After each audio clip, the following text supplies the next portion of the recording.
আজি চাবুৱা লাহোৱাল বিধানসভা সমষ্টিৰ পৰা প্ৰায় 40জন তেনেকুৱা আমাৰ যুৱ নেতা বা বিভিন্ন সংগঠনৰ লগত জড়িত হৈ আছে, বিভিন্ন ক্লাবৰ লগত জড়িত হৈ আছে, বিভিন্ন ৰাজনৈতিক দলৰ লগত জড়িত হৈ আছে।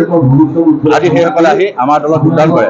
আজি লাহোৱালৰ পৰা এজন বিশিষ্ট ব্যক্তি, কংগ্ৰেছৰ তেখেত এজন ভাল আছিল, দয়ানন্দ চাহ, এজন তেখেতে স্কুল প্ৰতিষ্ঠাপক, তেওঁ আজি আমাৰ দলত যোগদান কৰিছে আৰু আমি উষ্ম আদৰণি জনাইছোঁ।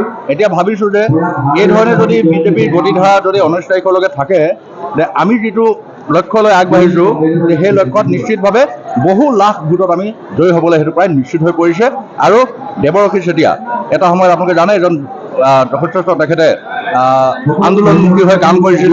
এতিয়া আন্দোলন কৰিবলগীয়া পৰিৱেশ নাই কাৰণে তেখেতেও আজি আহি আমাৰ দলত যোগদান কৰিছে। মটৰ অট'নমাছ কাউন্সিলৰ 3জনকৈ জেনেৰেল মেম্বাৰ ইতিমধ্যে আজি আমাৰ দলত যোগদান কৰিছে।